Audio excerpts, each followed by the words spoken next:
देखिए, जैसा रविंद्र शर्मा जी ने कहा कि इस वक्त न सिर्फ कांग्रेस पार्टी बल्कि सारा मुल्क मॉर्निंग में है, लेकिन उसके साथ साथ कुछ ऐसे मसले होते हैं ऑफ इमरजेंट नेचर जिसकी वजह से हमें आपसे दरख्वास्त करनी पड़ी। जैसा कि आपको पता है कि हमारे जम्मू में कटरा में एक इशू रोज बरोज गर्मी पकड़ता जा रहा है, वो है गंडोला का इशू। और उसमें रोज बरोज बजाय ये कि एडमिनिस्ट्रेशन कोई इंटरवीनिंग रोल अदा करे और उस मसले को तूल न पकड़ने दे, ऐसा लग रहा है कि एडमिनिस्ट्रेशन ही उसमें अपने एटीट्यूड, अपने बिहेवियर से तूल दे रही है। आज अखबारों में हमने पढ़ा कि गवर्नर साहब ने कहा है, एलजी साहब ने कहा है कि हम सब स्टेक होल्डर्स के साथ में बात करना चाहते हैं। पहले तो इसके बैकग्राउंड में हम जाएंगे कि 27 नवंबर को ऐसा ही इशू जिस वक्त वहां उठा, पुलिस की तरफ से ज्यादती हुई, पुलिस की तरफ से वहां पे जो एजिटेटर्स थे, प्रोटेस्टर्स थे, उनके ऊपर लाठीचार्ज हुआ।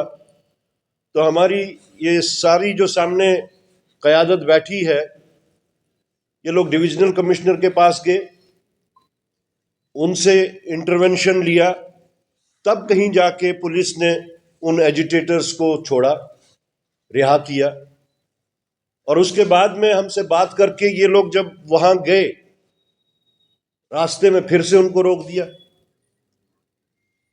बावजूद इसके कि इंटरवेंशन डिविजनल कमिश्नर की लेवल का था, लेकिन रोकने का कोई जवाब नहीं बनता था उस वक्त। फिर से गवर्नर डिविजनल कमिश्नर को इंटरवीन करना पड़ा। तो उससे लगता है कि ये एटीट्यूड जो वहां पे बन रहा है, ये एनार्की है जैसे पूरे जम्मू कश्मीर में इस वक्त। अब लोगों ने प्रोटेस्ट करना शुरू कर दिया। हर वो शख्स प्रोटेस्ट कर सकता है जिसको ये लगे कि उसकी पेट पे लात पड़ रही। तो आपने वैसे बंदूक के साथ उन लोगों के साथ में आपने एक्सप्लेन करना है।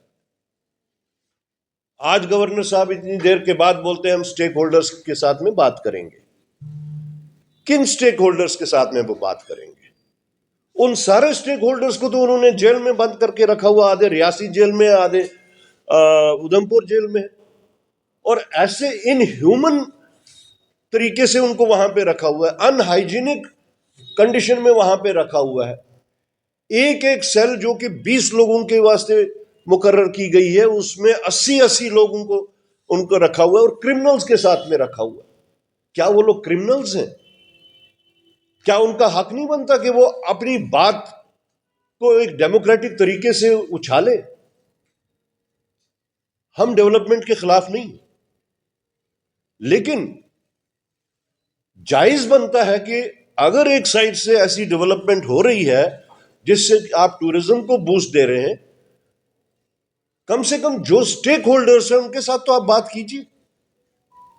आप यूनिलैटरली एक प्रोजेक्ट को परस्यू कर रहे हैं, क्यों परस्यू कर रहे हैं, उसके पीछे क्या है, किसका इंटरेस्ट है, we don't want to get into that at this moment.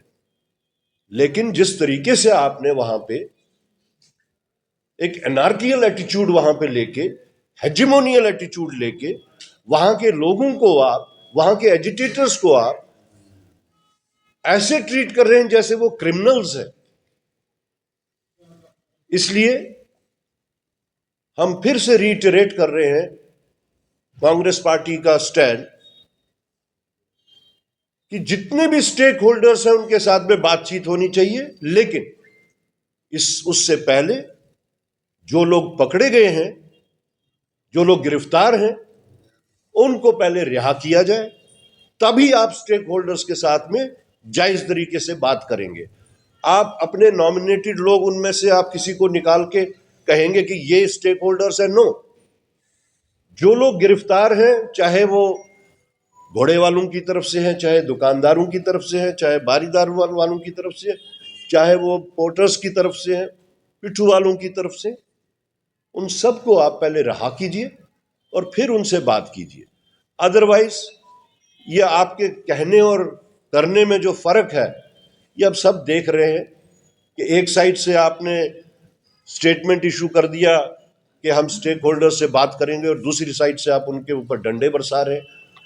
आप हमारी ये टीम बार बार वहां जाने की अटेम्प्ट की, समझ नहीं आ रहा है कि उन लोगों से बात करने के वास्ते सिर्फ कांग्रेस पार्टी को क्यों आप रोक रहे हैं?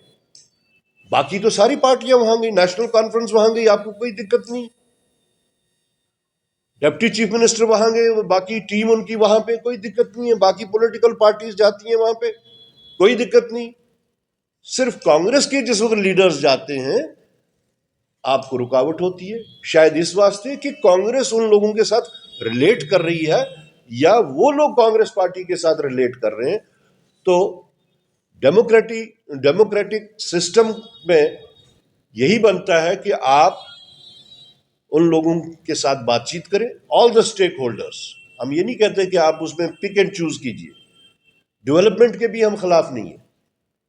और उसके बाद में जो भी कोई कंसेंसस बनता है, what we want and what we are demanding is to develop a consensus. It should not be seen that it is being thrust upon them. It should not be seen that it is being pushed unilaterally to fulfill the underhand arrangement of somebody. तो ये सब चीजें आपसे कहनी थी, जिस वास्ते हमने बावजूद इसके कि मॉर्निंग चल रही है आपसे बात करना बेहतर समझा।